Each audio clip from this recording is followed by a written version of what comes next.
아멘. 감사합니다. 네, 설교에 앞서서 광고 말씀 한 가지만 전하겠습니다.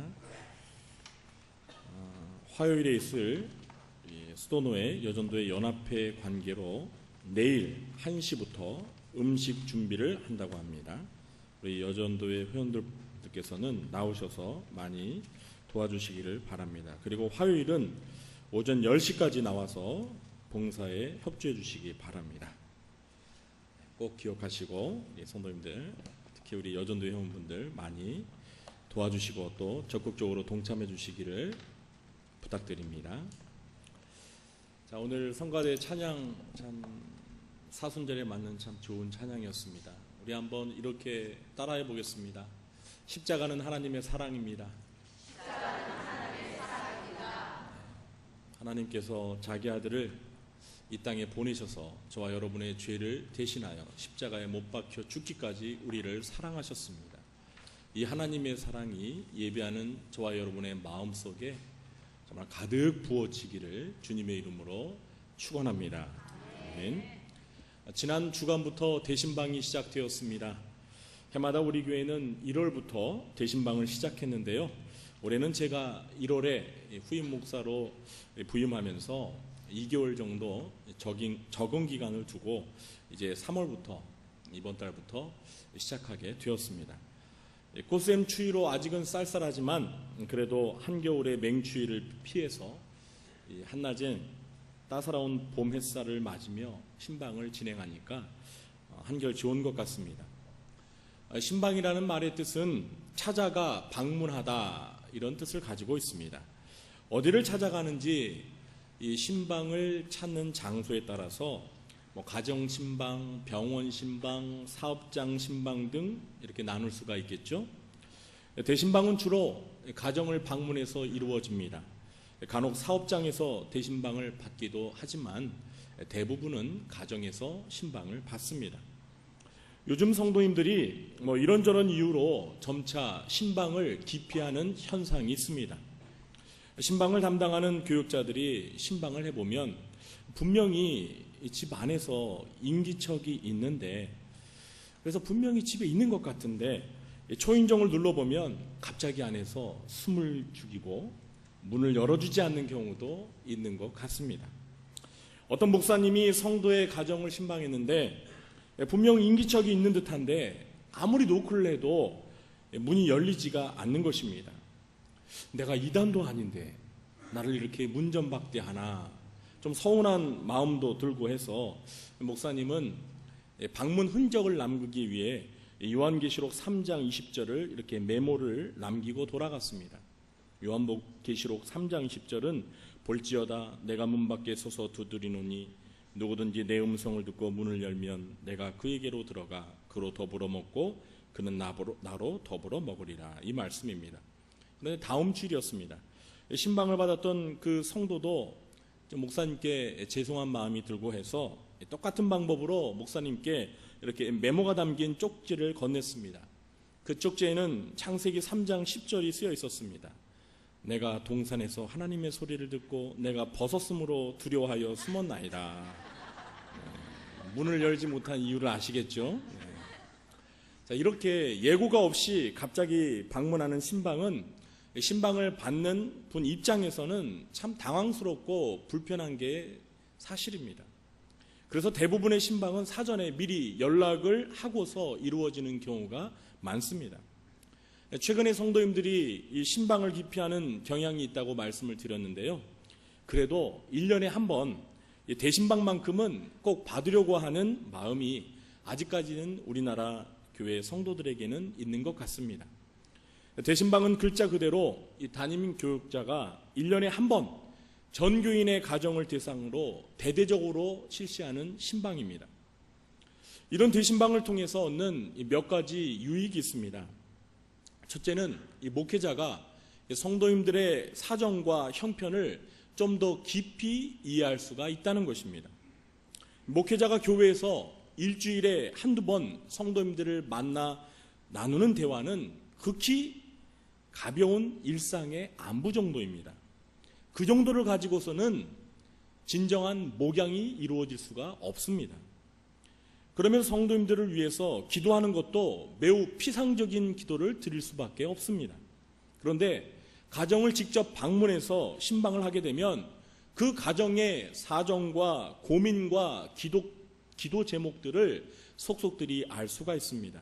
그래서 목회자는 성도님들을 위해서 기도다운 기도를 할 수가 있고, 또 그 성도님을, 그 가정을 위해서 어떻게 목양을 해야 할지 하나님이 주신 아이디어가 있게 되는 것입니다.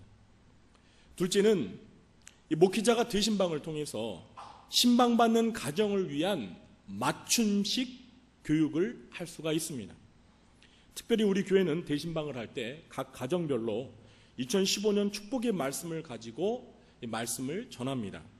여러분들께서는 이 송구 영신 예배 때 기도를 하면서 받은 그 성경 구절들을 가지고 계실 것입니다. 저는 이미 여러분들께서 제출해 주신 그 기도 제목을 보고, 또 축복 신방 구절을 보고 먼저 묵상을 하면서 말씀을 준비하고 여러분의 가정을 방문해서 말씀을 전하고 있습니다. 그런데 그 말씀을 가지고 가정에서 말씀을 전하다 보면 성도님들이 간혹 그런 말씀을 하십니다. 목사님, 이 말씀에 그런 의미가 있었군요. 저는 그런 뜻이 있는 줄 몰랐어요. 듣고 보니까 저희 가정에 꼭 필요한 말씀이었네요. 이런 말씀을 하시더라고요. 하루에 대신방을 여러 가정 하다 보니까 한 가정에서 머무는 시간이 오래일 수는 없습니다. 그러나 그래도 그 가정에서 머무는 동안만이라도 간단한 신앙 상담도 이루어질 수가 있습니다. 이런 것은요, 교회에서 전체 성도들을 대상으로 하는 예배나 모임에서는 기대할 수가 없는 것입니다. 이런 맞춤 신앙 교육이 대신방을 통해서 가능하다는 것입니다. 셋째는 이 대신방을 통해서 그 가정에 하나님의 축복이 임하게 된다는 것입니다. 신구약 성경을 읽어보시면 구약의 선지자들이나 또는 천사들이나 그리고 복음서의 예수님 그리고 사도들이 이렇게 성도님들의 가정을 방문하는 것을 많이 볼 수 있습니다. 일종의 신방이 이루어지는 것입니다. 그러면 어떤 일이 일어나죠? 하나님께서 그 가정에 보내신 주의 종들을 통해서 그 가정에 놀라운 축복을 베풀어 주시는 것을 우리는 성경을 통해서 확인할 수 있습니다. 성경의 그 수많은 예들을 제시하지는 않겠습니다. 저는 대신에 제가 사역했던 교회에서의 간증을 한 가지 소개하려고 합니다. 제가 부목사로 사역했던 교회는 대형 교회였습니다. 그래서 이 대신방을 받을 가정 세대수가 너무나 많기 때문에 이 교구별로 하루에 3-4가정으로 모여서 한꺼번에 대신방을 받습니다. 그러다 보니까 성도님들이 서로 자기 가정에서 대신방을 받으려고 치열한 선의 경쟁을 벌이기도 합니다. 한 가정에 보통 한 50여 명의 이 교구 성도님들이 구역별로 모여서 신방을 받습니다. 담임 목사님은 그 교구 성도님들의 가정의 기도 제목을 미리 받아서 그 신방 때 그 가정의 기도 제목을 일일이 다 기도를 합니다. 그러다 보면 시간이 한 30분 지나갑니다. 그런데 한 번은 어떤 젊은 집사님 부부가 이 결혼을 하고도 수년이 지났는데 아이가 생기지 않는 것입니다. 그래서 대신방 때 이 목사님에게 안수기도를 받으려고 나름대로 그 부부는 기도로서 이미 준비하면서 또 신방 받는 날 특별히 부부가 시간을 내서 그 대신방에 참석을 했습니다. 그리고 신방을 마친 후에 이제 따로 목사님에게 안수기도를 받았습니다. 그런데 놀라운 것은 그 후로 얼마 지나지 않아서 그 부부에게 아이가 생겼다는 기쁜 뉴스를 듣게 되었습니다. 이런 비슷한 간증들이 대신방을 통해서 많이 생기는 것을 저는 보아왔습니다. 그래서 저는 이 대신방을 사모하면서 받으면 그 가정에 반드시 하나님이 예비하신 축복이 임하는구나, 이런 확신을 갖게 되었습니다. 여러분은 어떤 마음으로 대신방을 받으려고 하십니까? 그냥 1년에 한 번 하는 연례 행사니까 빠질 수는 없고 하긴 해야겠고 받긴 받아야겠고 이런 생각하시면서 대신방을 받으십니까? 아니면 하나님이 주시는 축복을 간절히 사모하면서 없는 시간도 내어서 대신방을 받으십니까? 저는 우리 구리조항교회 성도님들 모두가 이번 대신방을 통해서 하나님이 우리 가정과 나에게 주시는 특별한 축복이 있으리라는 기대와 또 간절한 소원을 가지면서 대신방을 받기를 바랍니다. 오늘은 대신방 기간을 맞아 이 축복의 대신방이라는 제목으로 민수기 26장에 나오는 이 축복의 말씀을 전하면서 하나님께서 주시는 은혜를 나누려고 합니다. 먼저 오늘 말씀은 우리가 믿는 하나님께서는 자기 백성에게 복 주시기를 원하시는 축복의 하나님이심을 우리에게 가르쳐 줍니다. 오늘 본문은 이 제사장의 축복이라고 알려진 유명한 말씀입니다. 22절과 23절 말씀을 보면 하나님께서는 아론과 그의 아들들인 제사장들이 이스라엘 자손을 위하여 해야 할 것을 모세를 통해 지시하셨습니다.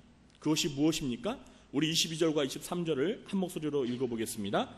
여호와께서 모세에게 말씀하여 이르시되 아론과 그의 아들들에게 말하여 이르기를 너희는 이스라엘 자손을 위하여 이렇게 축복하여 이르되. 제사장들이 이스라엘 자손을 위하여 해야 할 것은 무엇이었죠? 축복하는 것이었습니다. 그런데 여기에서 우리가 알아야 할 것이 있습니다. 그것은 우리가 하나님께 이러이러한 복을 주시길 요구한 것이 아니라는 것입니다. 이 제사장의 축복은 먼저 하나님께서 모세에게 지시하셔서 아론과 그의 아들들인 제사장들이 이스라엘 자손을 위하여 하나님께 복을 빌도록 명령하셨다는 것입니다. 그러니까 이것은 그만큼 하나님께서 자기 백성에게 복을 주시고 싶어 하신다는 것을 의미하는 것입니다. 우리가 믿는 하나님은 그의 사랑하는 자녀들에게, 그의 택한 백성들에게 복 주시기를 원하시는 복의 하나님이라는 사실을 믿으시기 바랍니다.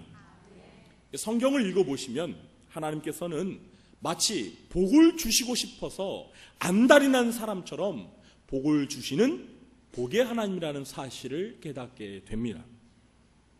여러분은 아버지를 속이고 이 형의 장자권을 훔치면서까지 하나님께로부터 복을 받고 싶어 했던 야곱에 대해서 어떻게 생각하십니까? 야곱이 간사한 도적이라고 생각하십니까?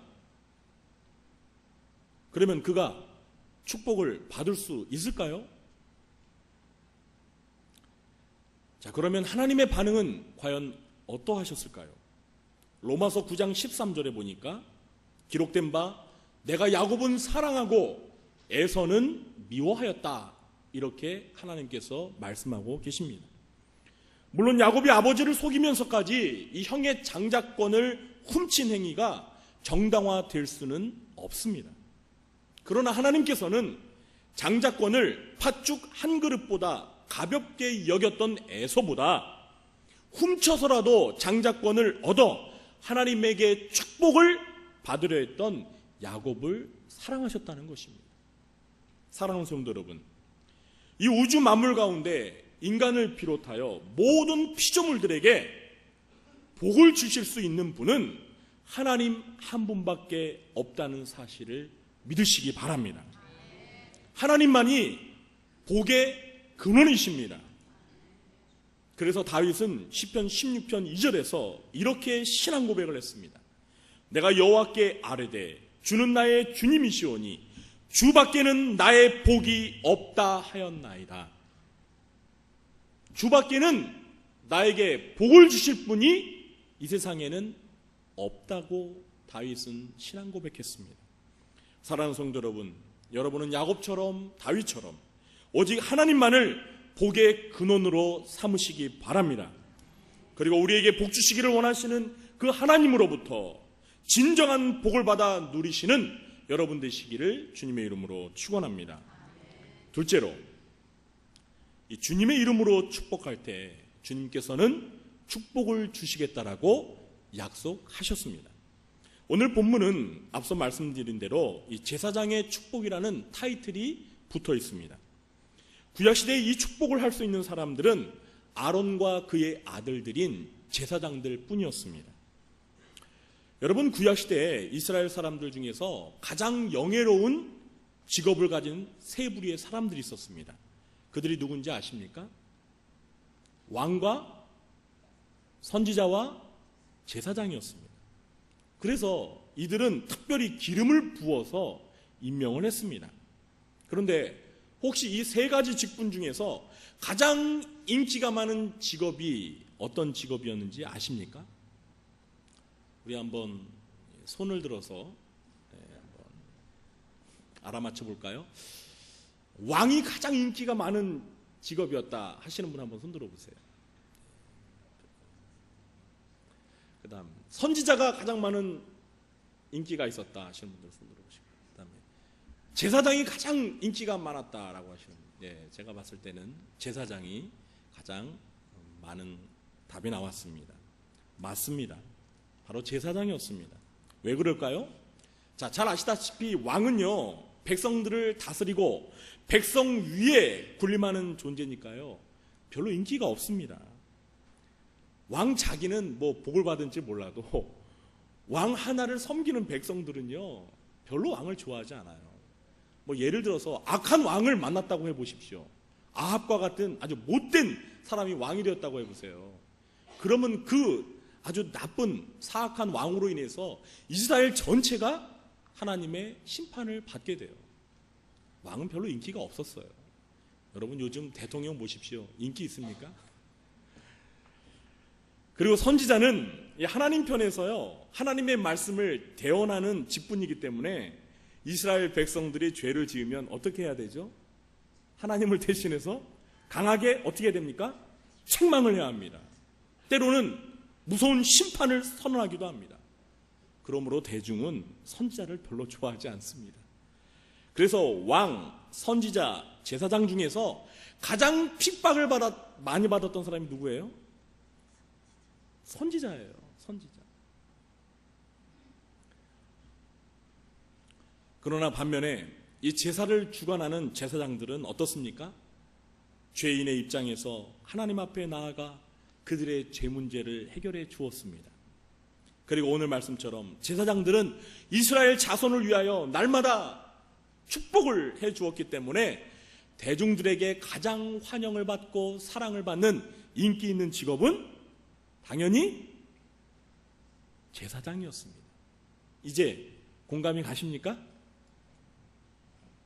별로 안 가시나 본데요. 오늘 하나님께서는 27절에서 이 제사장들에게 어떤 약속을 하고 계십니까? 27절을 우리 함께 읽어볼까요? 그들은 이같이 내 이름으로 이스라엘 자손에게 축복할지니 내가 그들에게 복을 주리라. 아멘.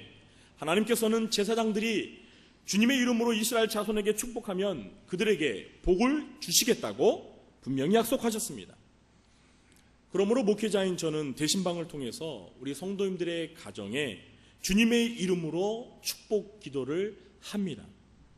저는 제가 대단해서가 아니라 제가 축복할 때 주님의 이름으로 축복을 하기 때문에 그 축복의 이름이신 하나님으로 인하여, 그리고 하나님의 약속으로 인하여 여러분의 가정에 정말 축복이 임한다라고 굳게 믿습니다. 또한 이 신약 시대에는요, 목회자뿐만 아니라 모든 신자들이 하나님 앞에서 왕같은 거룩한 제사장입니다. 그렇기 때문에 여러분도 이 말씀을 붙들고 다른 사람들을 축복하면 하나님의 축복이 그들에게 임하는 줄 믿으시기 바랍니다. 여러분은 얼마나 다른 사람들을 축복하며 살고 계십니까? 아니, 남은 둘째 치고서라도 여러분은 얼마나 여러분의 가족들을 축복하십니까? 여러분의 사랑하는 남편을 위해 주님의 이름으로 축복을 하신 경험이 몇 번이나 있으십니까? 남편들은 사랑하는 아내를 위해서 주님의 이름으로 축복하십니까? 부모님들께서는 여러분의 사랑하는 자녀들을 위해서 주님의 이름으로 축복하고 계십니까? 이제부터 오늘 말씀을 기억하시고 주님의 이름으로 축복하는 여러분이 되시기를 바랍니다. 그러면 반드시 주님의 이름으로 축복할 때 주님께서는 여러분이 축복하는 그 사람에게 복을 주실 것을 믿으시기 바랍니다. 셋째로, 우리가 축복할 때 하나님의 보호와 은혜와 평강의 복을 빌어야 합니다. 오늘 24절부터 26절에서 하나님께서는 우리가 주님의 이름으로 무엇을 축복해야 하는지를 가르쳐주고 계십니다. 우리 24절부터 26절도 한 목소리로 읽어보겠습니다. 여호와는 네게 복을 주시고 너를 지키시를 원하며 여호와는 그의 얼굴을 네게 비추사 은혜 베푸시기를 원하며 여호와는 그 얼굴을 네게로 향하여 드사 평강 주시기를 원하노라 할지니라 하라. 아멘. 그렇습니다. 우리는 먼저 하나님께서 우리에게 복을 주셔서 우리를 지켜주시기를 축복해야 합니다. 우리의 마음과 우리의 몸과 우리의 가정과 우리의 생업과 우리의 재물을 하나님께서 지켜주시도록 축복하시기 바랍니다. 두 번째로 우리는 무엇을 축복해야 합니까? 하나님께서 우리 가정에 은혜를 베풀어 주시기를 축복해야 합니다. 여러분, 하나님께로부터 받을 수 있는 가장 큰 복은 은혜입니다. 동의하십니까? 은혜가 없이는 우리가 구원을 받을 수가 없고요. 은혜가 없이는 우리의 생존 자체가 불가능합니다. 여러분, 하나님께서 여러분에게, 여러분의 가정에게, 여러분이 사랑하시는 그 사람에게 은혜의 축복을 베풀어 주시기를 사모하시고 주님의 이름으로 은혜가 임하시기를 축복하시기 바랍니다. 세 번째로, 우리는 하나님께서 우리 가정에게 평강 주시기를 축복해야 합니다. 이 평강이 무엇입니까? 평강은 근심과 걱정과 염려가 없는 평화로운 마음의 상태입니다. 현대인들에게 가장 필요한 것이 바로 평안입니다. 여러분, 얼마나 많은 사람들이 근심과 걱정과 삶의 염려와 불안으로 인해서 밤잠을 이루지 못하고 있다는 거 아시죠? 불면증으로 고생하시는 분들이 참 많습니다. 하나님께서 평강을 주셔서 천국의 기쁨과 안식을 경험하며 살 수 있도록 축복해야 할 의무가 저와 여러분에게 있는 것입니다. 이 외에도 우리가 축복해야 할 내용들은 참 많습니다. 그러나 하나님께서는 특별히 하나님께서 많고 많은 것들 가운데 이 세 가지를 축복하도록 명령하신 것은 이것이 우리들에게 가장 기본적인 복이기 때문에 이것을 축복하도록 명하신 것입니다. 그러므로 올 한 해 동안 여러분들께서는 여러분과 여러분의 가정에 그리고 여러분을 사랑하는 그 사람들 위에 하나님께서 많은 복을 주시기를 축복하면서도 기본적으로 가장 기본적인 축복, 이 세 가지, 우리를 지키시고 우리에게 은혜를 베풀어 주시고 우리에게 평강 주시기를 간절히 주님의 이름으로 축복하시기를 바랍니다. 이제 말씀을 맺겠습니다. 성경에서 축복하면 떠오르는 인물이 있습니다. 누구입니까? 제가 앞에서도 이야기를 드렸는데 구약의 야곱입니다. 야곱. 잘 아시다시피 야곱은 축복을 받기 위해서 형 에서로부터 장자의 권리를 빼앗았습니다. 빼앗았다라기보다는 샀죠. 그리고 아버지 이삭을 속이고 끝내 형 에서가 받아야 할 축복을 가로채는데 성공했습니다. 이렇게 그의 인생의 초반과 중반은 자기 자신을 위해 축복을 받는 일에만 열중하는 이기적인 삶을 살았습니다. 그러나 야곱은 인생을 마무리하면서 이 축복을 받기만 하던 삶에서 이제는 축복하는 인생으로 변화된 모습을 우리에게 보여주고 있습니다. 창세기 48장에서 우리는 죽음을 앞에 두고 있는 야곱이 그의 사랑하는 12 아들을 위해서 마음껏 축복하는 성숙한 아버지로서의 야곱의 모습을 보게 됩니다. 그동안 저와 여러분은 어떤 인생을 살아오셨습니까? 많은 사람들은 축복을 받는 일에는 매우 관심을 가지고 열심히 합니다. 그러나 상대적으로 남을 축복하는 일에는 무관심한 경우가 많습니다. 그러나 여러분 기억하십시오. 축복하는 것이 곧 축복받는 것임을 믿으시기 바랍니다. 예수님께서는 마태복음 10장 11절에서 또 13절의 말씀에서 만일 우리가 축복하는 사람들이 하나님의 복을 받기에 합당하지 않는다면 여러분이 축복한 그것이 누구에게로 돌아간다라고 말씀하셨죠? 여러분 자신에게로 돌아가게 된다라고 말씀하셨습니다. 결국 우리가 남을 축복할 때 그 축복은 부메랑이 되어서 축복하는 사람에게 더 큰 복을 가져다 준다라는 것입니다. 축복의 대신방 기간을 맞아서 이제 저와 여러분은 오늘 말씀을 기억하면서 하나님이 주시는 축복을 간절히 사모하시기 바랍니다. 그리고 그 축복의 하나님께서 성도들에게 주신 이 축복의 특권을 귀하게 여기시고 주님의 이름으로 서로를 마음껏 축복하는 인생을 사시기를 바랍니다. 그래서 하나님이 주시는 복을 받을 뿐만 아니라 다른 사람들이 내가 주님의 이름으로 축복하여 주므로 하나님의 복을 받을 수 있도록 축복하는 축복의 통로로 쓰임받는 여러분 되시기를, 그리고 결단 예배 드리는 우리 1구역과 그리고 우리 구루정교회 모든 구역이 되시길 주님의 이름으로 간절히 축원합니다. 기도하겠습니다. 하나님 아버지 감사합니다. 저희들이 축복의 대신방 기간을 보내고 있습니다. 하나님, 우리 구루정교회 모든 구역원들이 또 성도들이 정말 이 대신방을 사모하면서 기도하면서 받을 수 있게 하여 주옵소서. 주님께서는 우리에게 복 주시기를 원하시는 복의 하나님이시오니 저희가 사모할 때에 넘치는 복을 주실 줄 믿습니다. 또한 저희들이 이제 왕같은 거룩한 제사장으로서 주님의 이름으로 마음껏 축복하는 인생을 살게 하여 주옵소서. 주님의 이름으로 축복하면 주님께서 복을 주신다라고 약속하셨사오니 이 약속을 믿고 축복하게 하여 주옵시고, 우리가 축복할 때 먼저 하나님의 보호하심과 하나님의 은혜와 평강을 기원하는 축복자가 되게 해 주옵소서. 그래서 대신방을 통해서 또 우리가 올 한 해 동안 하나님께서 우리를 위해서 예비하신 놀라운 축복이 우리의 심령과 가정과 우리 교회 위에 넘칠 수 있도록 함께해 주옵소서. 예수님의 이름으로 축복하며 기도하옵나이다.